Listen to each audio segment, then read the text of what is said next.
thinking within a box, right? And you know what it is when you think inside a box, right? There are only four corners in a box and only four, you know, choices that you can make within a four corner box, you know. And and so thinking in that box, it kind of stops you from understanding the unlimited possibilities of how your life can turn out.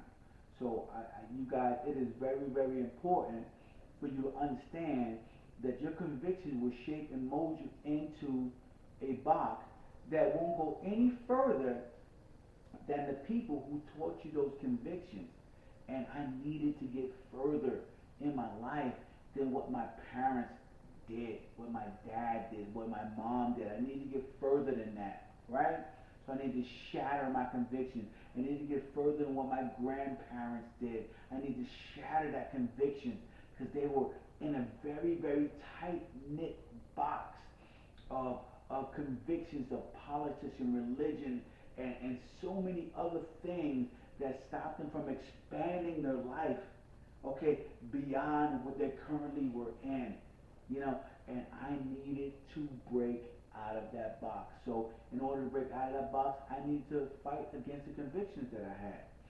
You know, they were creating a bad life for me, as it created a bad life for them, generation and generation before them.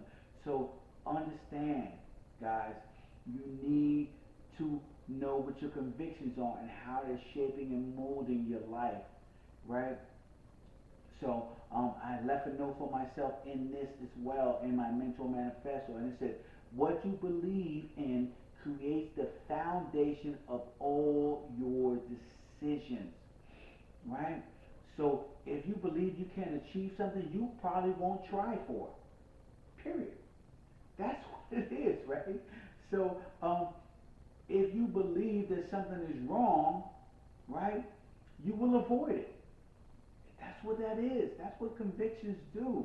They pretty much block you from blossoming to the best you can possibly be. Now, as I said that, they said this then creates the environment that your convictions will manifest.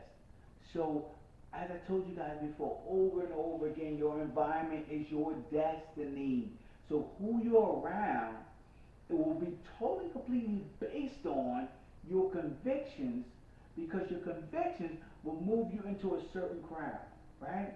If you believe a certain religion is wrong and that's what your convictions told you because that's what your parents told you and that's what your parents told them, then you will hang with that type of crowd and you will believe that that other type of crowd, you can't learn anything from them because all of their beliefs are off of what your convictions told you were the right beliefs, right? And that is not how you grow in life. That is not how you're ever going to grow in life, right? And so I said this, as you list your convictions, next to them place what actions they cause you to do.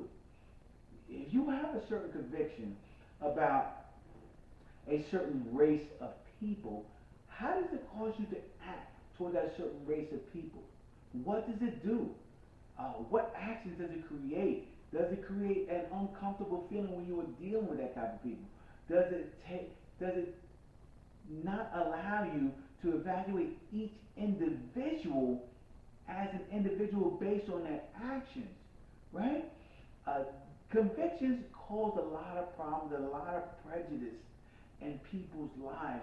And so you need to get beyond that in order to create the life that you truly want. In order to grow into the person that you truly need to be, you need to fight daily against your convictions. I tell you to take a moment, take some time, okay, and debunk one conviction a year, one strong conviction a year.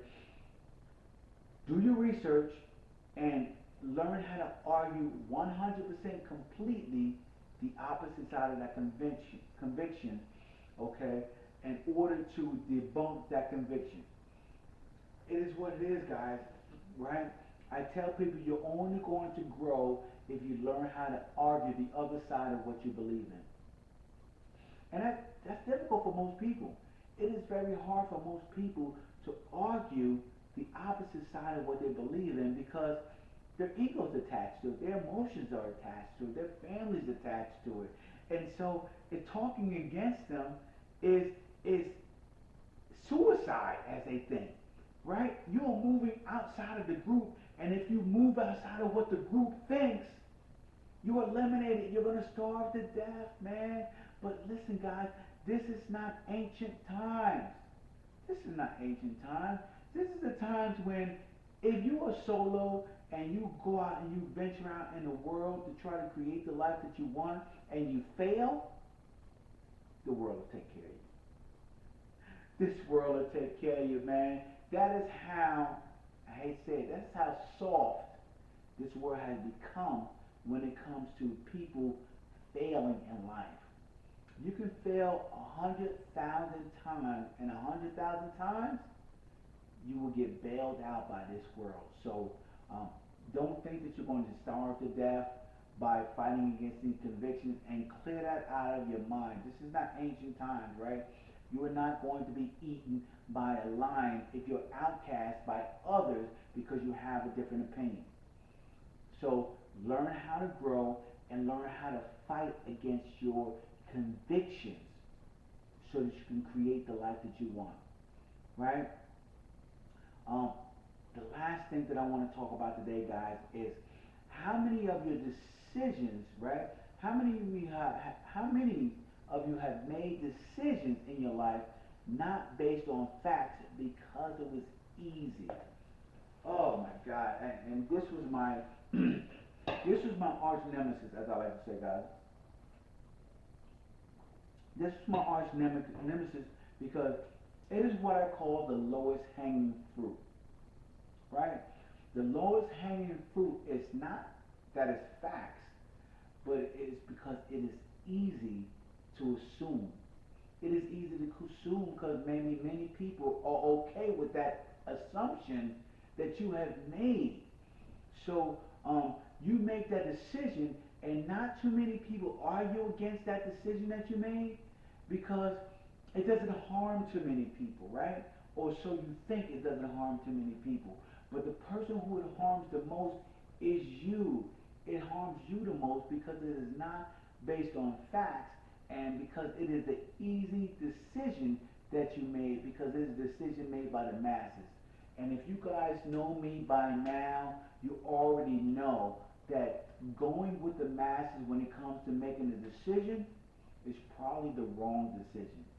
The masses usually make the wrong decision when it comes to creating the life that you want. And you want to know why? Because most people don't have the life that they want. So if most people don't have the life that they want, then why would you base your life and your decisions on that of the masses when they are getting it all wrong, guys? They're getting it all wrong. Don't follow them. Don't do what they say, right? They're not going to help you to achieve the life that you want. You know, the lowest hanging fruit is, as my mentor used to say, it's not always the best choice when it comes to having a good life. It's not always the best choice. You know, sometimes you have to make the hard decisions. Sometimes you got to climb the tree to get the best, the ripest fruit, okay, that is the most nutritious for your life, right? It is usually the choice of the masses when it comes to lowest hanging fruit, as I said before. And you guys know, right? the masses don't usually make the right decision. They make the easy decision. So, listen, that is all I'm going to talk about today when it comes to convictions. Maybe I'm going to give one more, guys. I just want to ask you guys real quick, right?